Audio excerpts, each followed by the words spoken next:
দাবাকষি সুন্দর দিনগুলো শেষ করে এবার আমাদের গন্তব্য তিনচুলে। পাহাড়ি রাস্তা, চারপাশে চা বাগান আর মেঘে ঢাকা প্রকৃতির মধ্যে দিয়ে শুরু হলো আমাদের নতুন জার্নি।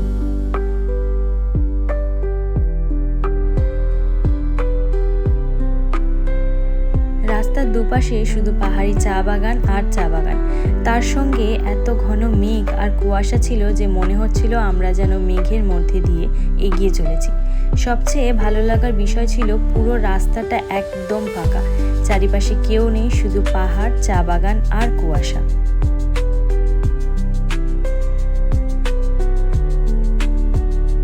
বর্ষাকালে পাহাড়ের সৌন্দর্যটা যেন একটু অন্যরকম। পাহাড় দেখা যায় না, দূরের ভিউও পরিষ্কার নয়, তবুও এই মেঘ কুয়াশার মধ্যে একটা আলাদাই বিউটি আছে। পাহাড়ের প্রতিটা কোণই খুব সুন্দর, আর এই বর্ষার ওয়েদার পাহাড়কে যেন আরও অন্যরকমভাবে সুন্দর করে তোলে। তাই পাহাড়ের এই ওয়েদারে প্রত্যেকটা কোণে কোণেই যেন মনে হয় দাঁড়িয়ে যাই, এখান থেকে খুব সুন্দর ভিউ আসবে।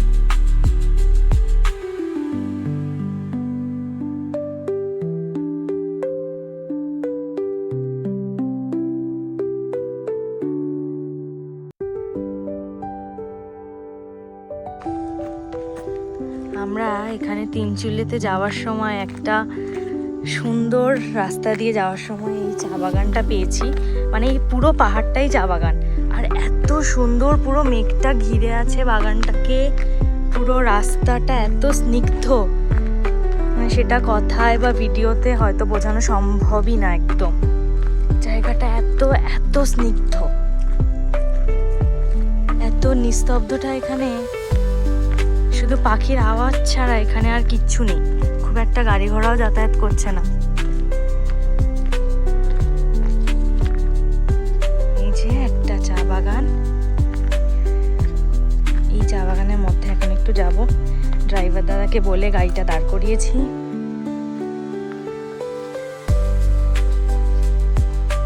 কি সুন্দর লাগছে।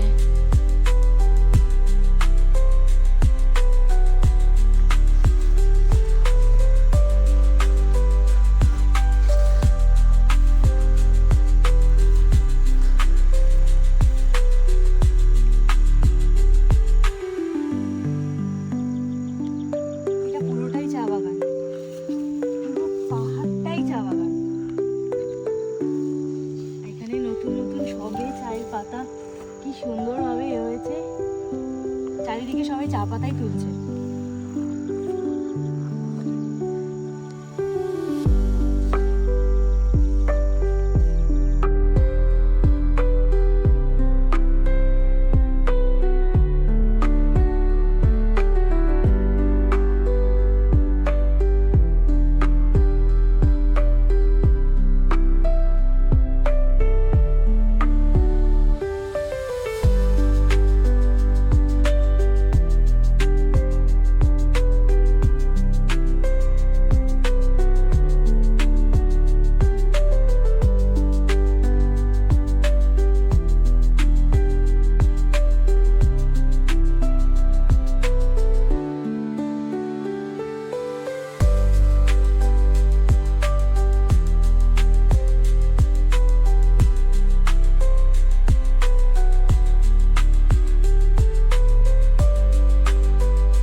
এরপর আমরা চলে এলাম এখনকার বেশ ভাইরাল একটা জায়গা, মাঝিধুরা, যেটাকে সবাই দার্জিলিংয়ের মিনি পেহেলগাম বলে চেনে। জায়গাটা সত্যি খুব সুন্দর, তবে এখন বর্ষাকালের জন্য চারপাশটা পুরো মেঘে ঢাকা, তাই এই জায়গাটার যে আসল যে ভিউটা ক্লিয়ার বোঝা যাচ্ছে না। এই জায়গাটা আমাদের কাছে যেমন ভাবেই ধরা দিক না কেন, সব রকম ভাবেই খুব সুন্দর। তবে বর্ষাকালে এখানে একটা জিনিসের ব্যাপারে অবশ্যই সাবধান থাকতে হবে, সেটা হলো জোক। চারপাশের ভেজা ঘাস আর স্যাঁতসেঁতে পরিবেশের কারণে এই সময় প্রচুর জোক থাকে। তাই ঘাসের মধ্যে হাঁটলে বা কোথাও दाঁড়ালে একটু সাবধানে থাকবেন। हे गाइस, हम लोग फाइनली आ गया मिनी पहलगाम, दार्जिलिंग का मिनी पहलगाम। यह इधर का वेदर अभी पूरा क्लाउड में भरा हुआ है, कुछ नहीं दिख रहा है इधर उधर।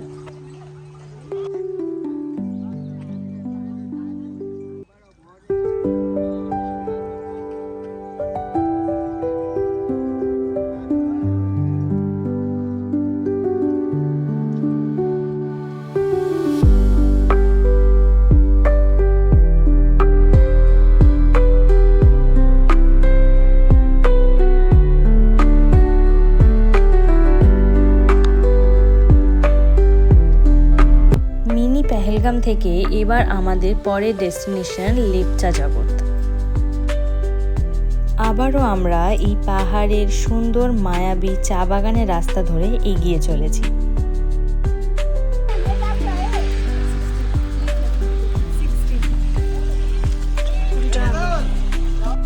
আমরা এখন লেপচা জগৎ চলে এসেছি। এখানে এন্ট্রি ফি পার পার্সন 20 টাকা করে। পাইন ফরেস্টের মধ্যে প্রবেশ করতেই চারিপাশে পরিবেশটা একদম বদলে গেল। চারিদিকে লম্বা লম্বা পাইন ট্রি আর সাথে বৃষ্টির মধ্যে পাইন ফরেস্টের ভাইবটাই একটা আলাদাই সুন্দর দেখাচ্ছিল, শান্ত নিরিবিলি আর একদম নেচারের মধ্যে হারিয়ে যাওয়ার মতো। এই জায়গাটি দার্জিলিং শহর থেকে প্রায় 19 কিলোমিটার দূরে এবং সমুদ্রপৃষ্ঠ থেকে প্রায় 6956 ফুট উচ্চতায় অবস্থিত। লেপচা জগৎ নামটি এসেছে লেপচা জনগোষ্ঠী থেকে। ঐতিহাসিকভাবে এটি লেপচাদের বসতি ছিল। বর্তমানে এলাকাটি বনাঞ্চল হিসেবে সংরক্ষিত।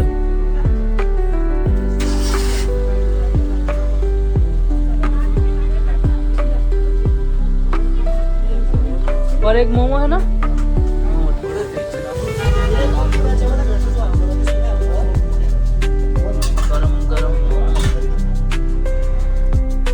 এক কাপ করে চা আর 1 প্লেট মোমো খেয়ে আমরা বেরিয়ে পড়লাম আমাদের নেক্সট ডেস্টিনেশন লামাহাটার উদ্দেশ্যে।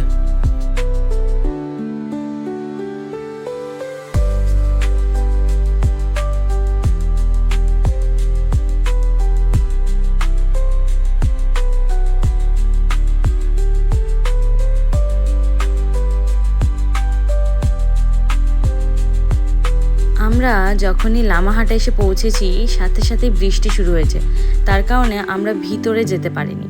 আর হ্যাঁ, এখানে প্রবেশ করার জন্য একটা এন্ট্রি ফিস দিতে হয়। আমরা যাইনি, তাই আমরা তো আর টিকিট কাটিনি। তোমরা যদি লামাহাটায় আসো তাহলে অবশ্যই ভিতরে যেও, কারণ এই লামাহাটার মধ্যে অনেক কিছু দেখার জিনিস আছে। অনেক বড় এই পাইন ফরেস্টটা, আর একটু উপরের দিকে হেঁটে গেলে একটা ছোট লেকও আছে।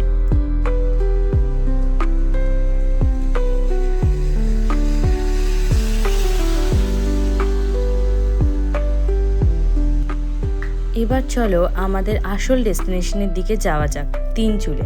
দার্জিলিংয়ের কাছে একটা সুন্দর অফবিট পাহাড়ি গ্রাম, যেখানে মূল আকর্ষণ হলো শান্ত পরিবেশ, পাহাড়, মেঘ, কুয়াশা, সবুজ জঙ্গল আর গ্রাম্য পরিবেশ।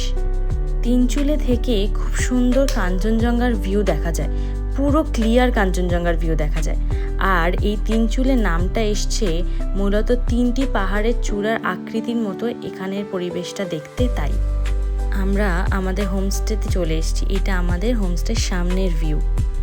আমরা তিনচুলেতে এই যে হোমস্টেটায় আছি, সেই হোমস্টেটা পুরোটাই পাহাড়ের উপরে, মানে খুব সুন্দর এখান থেকে 360 ডিগ্রি ভিউ পাওয়া যায়। আর এখন বর্ষাকাল বলে সারাক্ষণই বৃষ্টি হচ্ছে, তাই সারাক্ষণই মেঘ। সামনের ভিউটা পুরোটা পরিষ্কার নয়, কিন্তু এখানে বসে একটা বিকেল, একটা সন্ধে বা পুরো একটা দিন খুব সুন্দরভাবে কাটানো যায়। হচ্ছে আমাদের তিনচুলের হোটেল, আর হোটেল থেকে এখানের ভিউ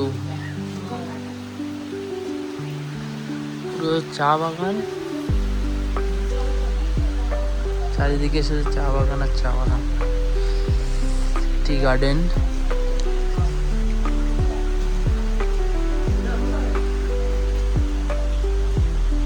এই হোমস্টে থেকে খুব সুন্দর কাঞ্চনজঙ্ঘার ভিউ পাওয়া যায় এবং তার সাথে সানরাইজ এবং সানসেটেরও মজা নেওয়া যায়।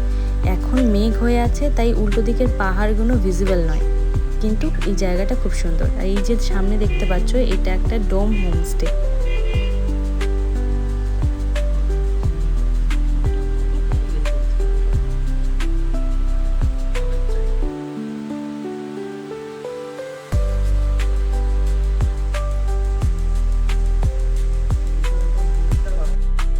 রুমগুলো খুব সুন্দর এবং কমফোর্টেবল।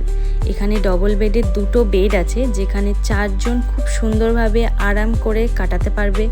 এবং এখানে রুমগুলো খুব পরিষ্কার। একটা টেবিল আছে, একটা ওয়ার্ড্রপ আছে, একটা টি টেবিল আছে। আর এখানে এই যে জানলা দিয়ে খুব সুন্দর ভিউ পাওয়া যায়। তার সাথে আরও একটা জানলা আছে, যেখান থেকে চা বাগানের খুব সুন্দর ভিউ পাওয়া যায়।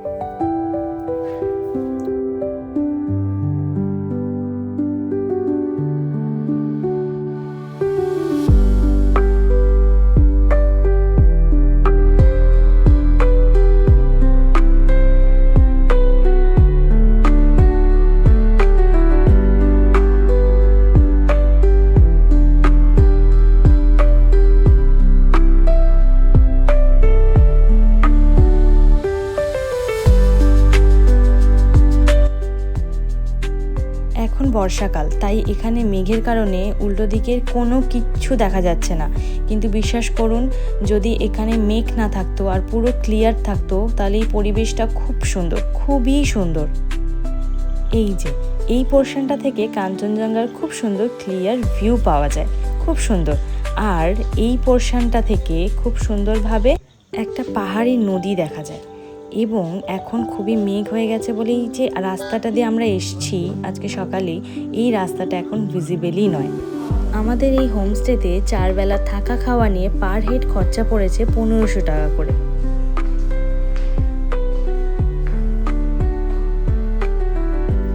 লাঞ্চে আছে ভাত, পাহাড়ি শাক, সাথে ডাল এবং ডিমের কারি।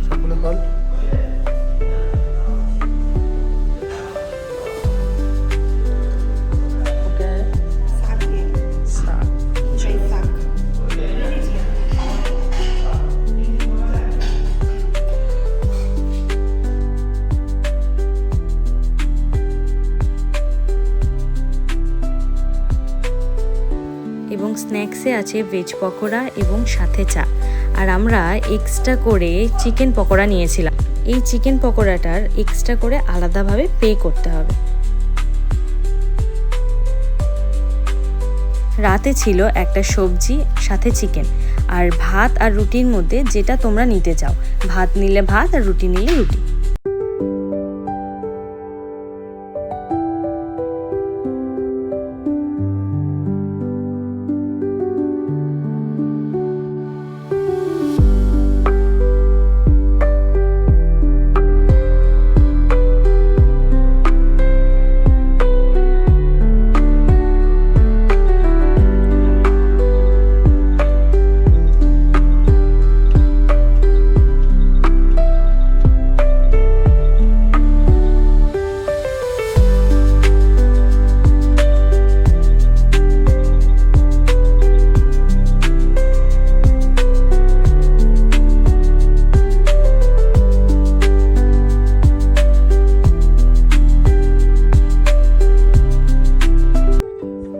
দেখো, এটা একটা লোকাল ফল, এটাকে পিচ বলে। এই ফলটা খেতে খুবই জুসি এবং একটু মিষ্টি এবং একটু টক। আর আমার একটু টমেটোর মতো খেতে লেগেছে, কিন্তু খুব সুন্দর। এই সুন্দর ভিউটার সাথে শেষ করছি আমাদের তাবাকোশি থেকে তিনচুলের এই ছোট্ট জার্নি। তাহলে ভালো থাকবেন, আমাদের সঙ্গে থাকবেন। পরের ভিডিও দেখা হবে। টাটা।